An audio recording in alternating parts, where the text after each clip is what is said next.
episode 1 of I heard it from a friend who heard it from ... Now, when it comes to an urban legend, we all hear them, whether or not it's to scare us in scary stories, to warn us, or just some friends having some good times telling stories. Again, now an urban legend, it's a genre of folklore, and it's stories, but with all urban legends, what it is a friend of a friend, someone says, oh, this happened to a girl or a guy in a town over, but a lot of it, there's no actual source of it actually ever happening. A lot of them are just, teaching people to be more cautious or to scare someone into not doing something that they want to go do. Today's episode is a perfect example of this. Today we're going to be going over the urban legend called high beams, or also known as killer in the backseat. Now, with this urban legend, there's a lot that can be considered factual with it, but it is not the legend itself. The urban legend is that a woman is driving alone, and one of two options. Either a car comes up behind them and starts flashing high beams at them, and she gets freaked out, wanting to know, why is this car following me? And then, you turn and they keep following you, and every so often they keep flashing their high beams at you. And that's enough to scare anyone going down the road in the middle of the night. And then once she gets to wherever she's going, police station, her home, the person in the car runs up, either pulling the person out of the car that's behind the girl, or the girl herself, and telling her there's someone in your back seat. Every time they were flashing the high beams, it was when the person in the back was raising up to attack. The other variation is the gas station attendant, where the girl goes to get gas, she's low on gas, and they either come over the radio on the pumps, or they just come out and knock on the window, hey, there's something wrong with your card, I need you to come inside and talk to the credit card company. And then they try to tell them, hey, there's someone in your back seat. Now, for instance, in the movie, the girl was creeped out by the gas station attendant and ran from him when he was trying to tell her. So in a way, it's almost making that she didn't trust the man, so it led her to her death. So a lot of it has to do with how we judge everybody in society. In the movie, the guy, he wasn't the greatest looking, he had a stuttering problem. Immediately she was weary of him, which is not saying, trust everybody, but be a little more open-minded. But then, so there are some stories, and now these ones, they're the biggest difference between what's happened in real world versus, this urban legend is that in the urban legends, there's always that third party, that one that tries to warn the girl, or is following behind. Now, it is shown that there's not as many cases as it says on some of them, but it is like, they talk about gang-related violence, that's initiations to get in the back of the car, and then you take the girl either to the gang or you harm them. I think one of the stories was you dismember the girl, or they hide under the car. And then one of them was they hid under the car and they would slit your ankles. Another was that they killed the girls to show their allegiance to the gangs or whatever.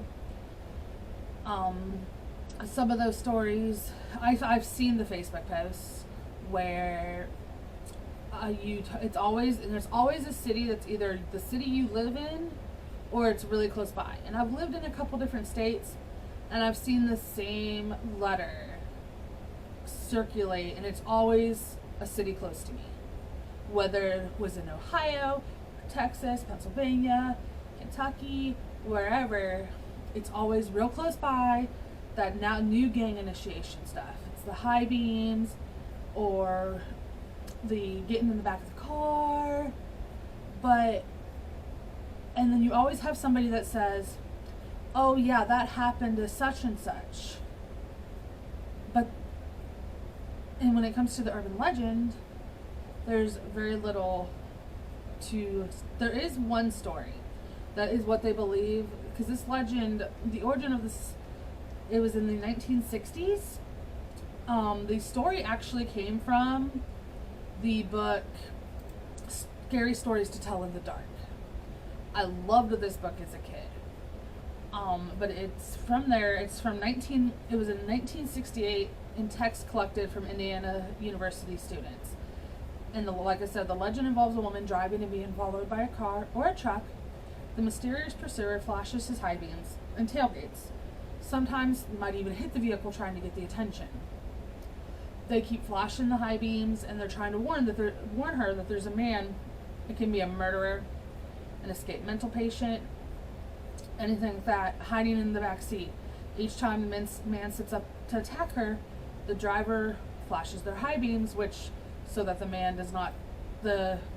whoever it is, the murderer, escaped mental patient, it scares the killer, causes them to duck back down, giving the girl a little more time. Now, the story in the Scary Stories Tell in the Dark, it's a young girl. She's a senior in high school. She lives on a farm about 8 to 10 miles away, and she uses her car, obviously, to drive back and forth. She went into town that day and night for a basketball game, and now she was on her way home. She pulled away from the school and noticed a red pickup truck was following her. A few minutes later, the truck was still behind her, and she goes, I've done this, you get a little nervous about a car that you think's following you a little too long. Well, she changed her speed after thinking, I guess we're going the same direction.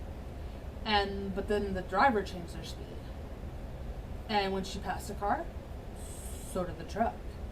He'd turn on his high beams and he'd flood her car with life. Any of you know, it's the worst thing ever is to have somebody behind you with their high beams on. And then he would leave them on for almost a minute. She thought, he just wants to pass me. But she was still becoming uneasy. Usually she would drive home over a back road. Not too many people went that way. So when she turned, she got really freaked out because the truck turned with her. And then once again, high beams came on. And so now she's really starting to get scared. She's like, what is going on? What is he doing? What does he want? And then he turned them off again. But then a minute later, on again came those lights. When she finally pulled into her driveway, she got out and screamed for her dad to call the police. Just screaming, call the police, call the police.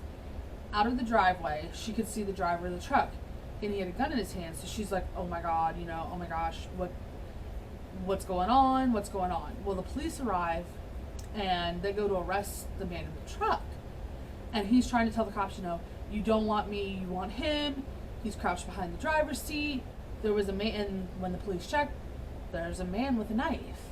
As the driver of the truck explained, the man slipped into the girl's car right before she left the game. And then he saw it happen, but there was no way he could stop it. So he was like, maybe I should just call the police. But then he was afraid to leave the girl alone, so he followed her.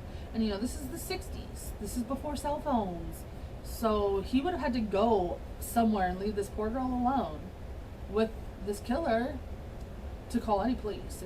It's not like today where she'd have been driving home calling the police or on the guy behind her, or he could have called the cops and said, I'm following a car there's somebody in the back seat. So he took it into his own hands to protect this girl. Now, every time the man in the back seat reached up to overpower the girl, the driver would turn on his high beams, and he would back down, afraid that someone would see him or the girl would see him, the shadow. So this is the story from the actual book, from Scary Stories to Tell in the Dark. It's been twisted and turned. You know, we go from gang initiations to just all kinds of crazy stuff. I have a site that I looked at. Some of the stories, you know, the attendant says, you know, there was an issue pumping gas. Then another one is gang initiations. She noticed a girl noticing a car was right up beside her car, and just kept following her. And then a lot of the stories, I'm passing this along because I know of an incident similar to this. There's a lot of similarities to what happens in real life.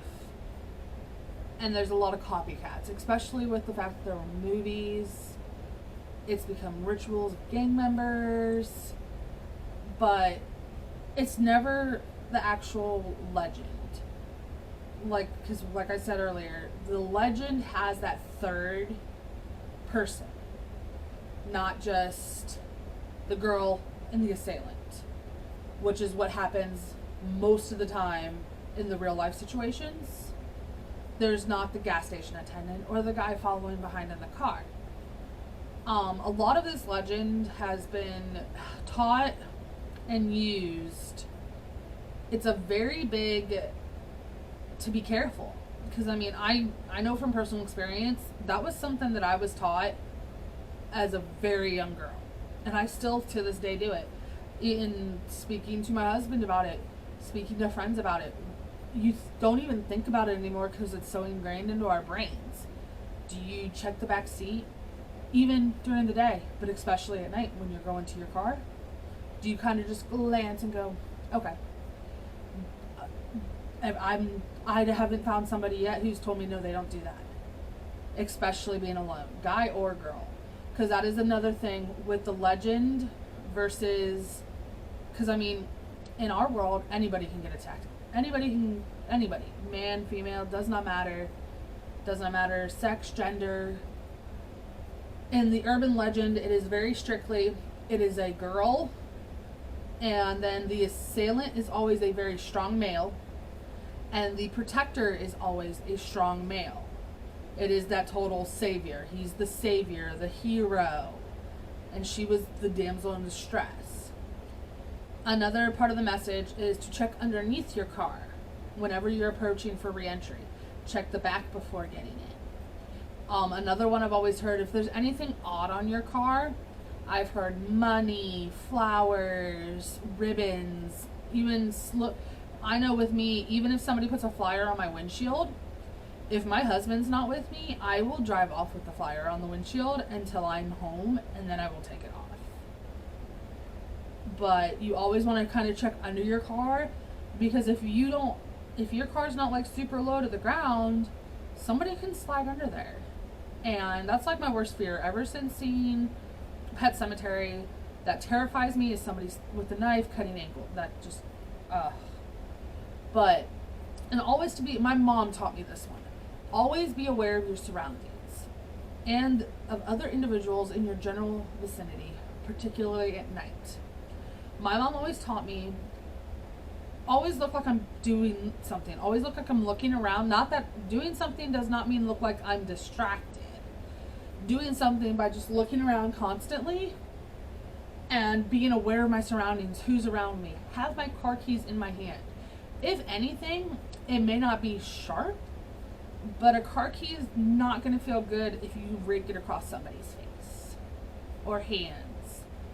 I mean, obviously, if you're worried or you just live in a bad area, or you're worried about your safety, you know, pepper spray, I know some places tasers, but just protecting yourself. And again, man, female, it doesn't matter. Everybody, there's no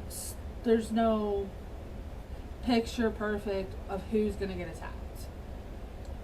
You just got to be aware.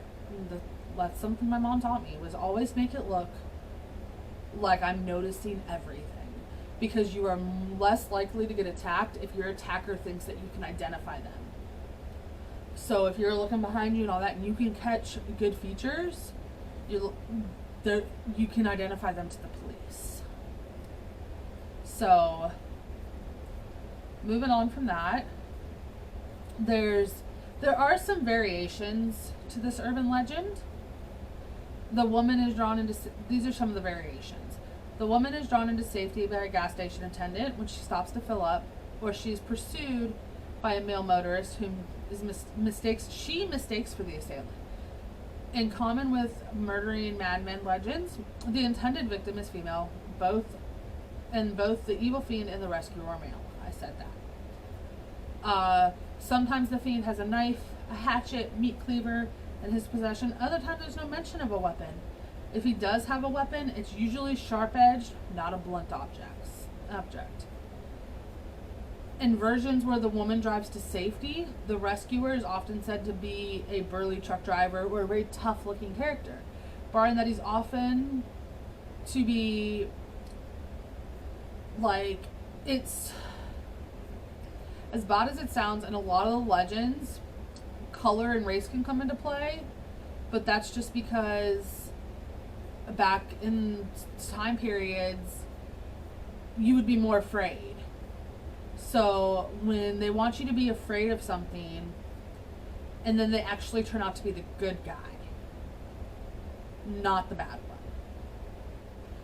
There is a hybrid of a gas station version. It's crossed with the Lights Out legend that appeared in 1993. In this variation, the man is hiding in the back seat, confesses that as part of a gang initiation, he has to sneak into the cars of two women in order to rape and murder them.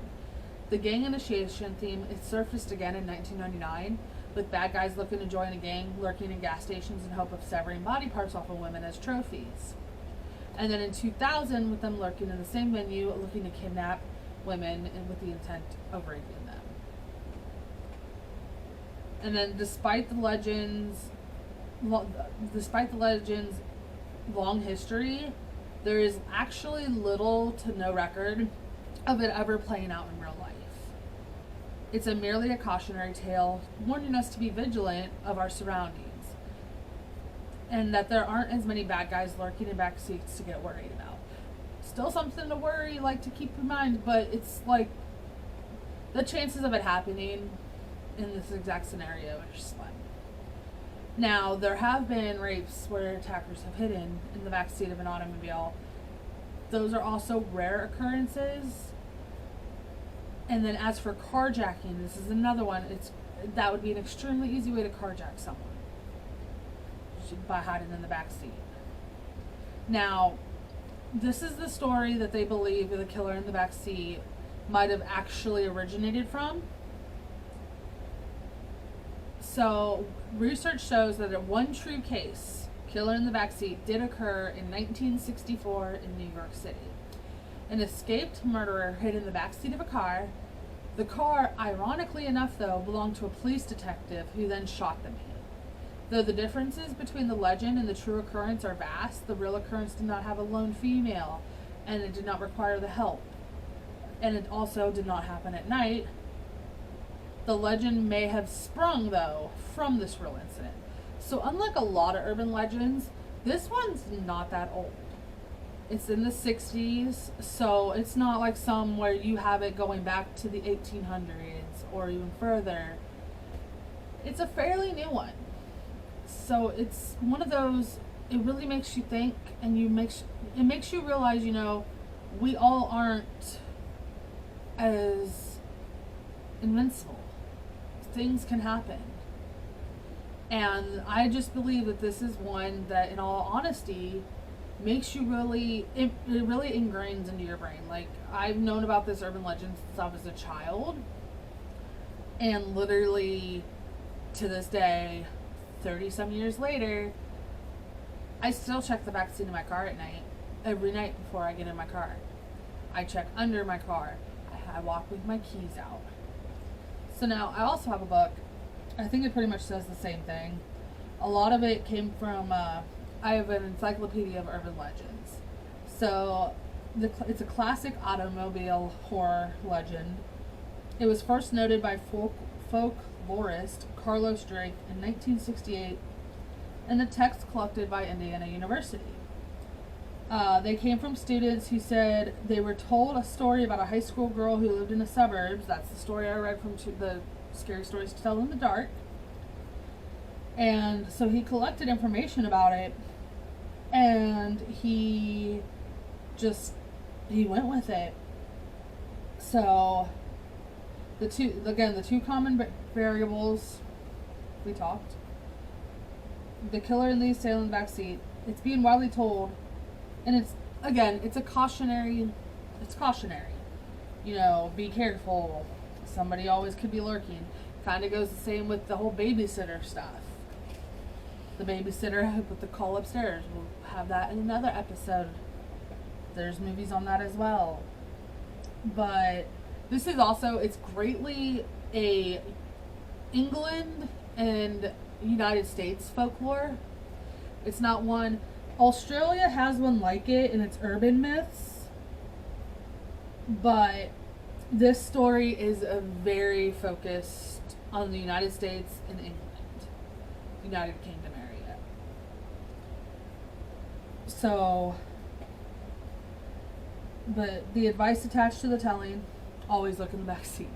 So, from that, I hope you enjoyed learning about this urban legend. I know for a lot of you, it is probably already known.